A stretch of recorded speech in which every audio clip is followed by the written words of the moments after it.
Hello everybody, my name is Smarty, short for Smarty Reads, and welcome back. Today I'm going to read Chapter 7 of Mallory on Board. It's called Wedding Day. Before we begin, make sure you like this video, subscribe and turn on your post notifications so you know when I upload a new video. Also, share this video with your friends and family so they can watch me read as well. Other than that, let's begin. Wedding Day. It's only 9 o'clock in the morning, and I've already learned something. I've learned that on the day of a wedding, people like to ask a lot of questions. If you're wondering how I learned this, I'll tell you. Today's the day that Frank and Colleen are getting married, and ever since we sat down for breakfast, all Mom and Marianne's aunts, Alice and Emily, have done is ask Colleen questions. When is she going to start getting ready? Is everything okay with her dress and her shoes? Do the flowers look okay?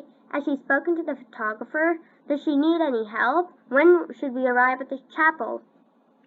When they finally quit asking questions, I push my plate of uneaten pancakes away and ask one of my own, who wants to go swimming? I wait for Marianne or Joey to raise their hands. I know they love to swim, but neither one of them do. Marianne and I can't go swimming because we're having our hair done for the wedding, says Winnie. She tosses her hair behind her shoulder like she's a movie star who's about to get ready for an important shoot. They're going to have matching hairstyles, says Colleen. I give Marianne, we're supposed to be the ones who have matching hairstyles look. But Marianne looks like she's happy that she's going to match Winnie. Marianne is supposed to be my lifelong best friend, but right now I don't think she's acting like it. I look at Joey. I know you're not getting your hair done, I say to him, like there's no way he won't be free to swim. But Joey shakes his head like he's not free at all. I've got wedding stuff to do, he says. Like what? I ask. Joey shrugs his shoulder, like whatever he has to do, he's not telling me about it. Joey's my other best friend, and right now I don't think he's acting like it either.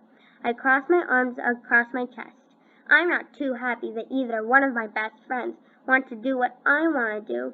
Mom is the only one who looks like she cares how I'm feeling, and the reason she looks like she cares is because she doesn't like what I'm feeling.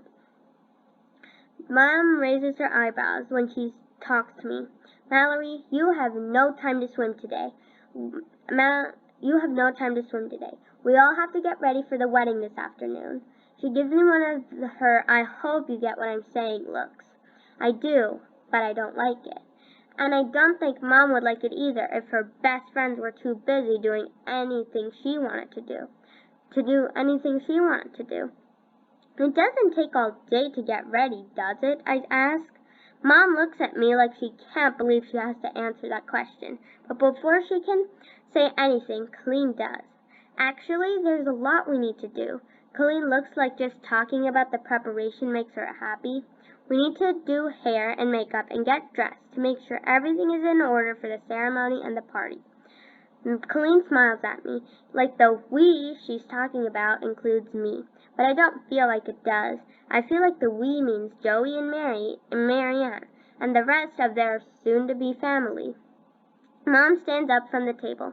Okay, everyone, we've got a lot to do to be prepared for today. Let's get a move on. I stand up, but I feel like my body doesn't want to move on its own. It's like it's saying, even though this is an important day for my best friends, I don't really want to help them get ready for it. I feel like Marianne and Joey are so busy thinking about what's going on in their lives, they've forgotten all about me. When everyone gets up from the table, I ask Mom if I can go sit by the pool for a while before I have to get ready. I don't see why not, says Mom. If you decide to stay there forever, it was nice knowing you, says Max. I ignore my brother and walk to the deck and find a chair. I sit down by myself, which is fine, because I'm the only person I want to be with right now. But I'm not by myself for long. Felix pulls up a chair and sits down beside me. Mallory, what are you doing all by yourself on such a beautiful day? He asks with a swim. That's a good question, I tell Felix. but I don't have a good answer, and trying to think of one doesn't make me feel any better. Felix stops smiling. He gets a serious look on his face. You know, Mallory, I've seen a lot of weddings on this ship. It's always nice when two people who love each other get married, but sometimes it's hard for other people. I know what you mean, I tell Felix. Then I tell him that I feel like one of those other people. Every time I want to do something with my best friends, they're doing something with each other that doesn't include me. They swim together, they eat dinner together, they make t-shirts together, they shop together, and none of it includes me. Felix smiles at me like what he's about to say will hopefully cheer me up. Mallory, we have an old expression we use on the Sea Queen. We like to say there are good ships and bad ships, but the best ships are friendships. I tell him something as Mrs. Daly taught us. It's called a third wheel. A third wheel is like an extra wheel that you don't need, I tell Felix, and ever since I came on this cruise, I feel like a third wheel when I'm around Marianne and Joey. Mallory, says Felix, you can't possibly be a third wheel on a ship, because ships don't have wheels. Felix laughs at his joke and then pats me on the head. I know he's trying to make me feel better, and in a way I do. Ships don't have wheels, so I guess I can't be a third wheel when I'm on the Sea Queen. But the problem is, I won't be on this ship forever. Soon, Colleen and Frank will be married, and Joey and Marianne will be one family. And then what? Too bad for me, the question side of my brain is full, and the answer side is empty.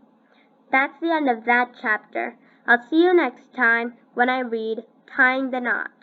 Bye, everyone.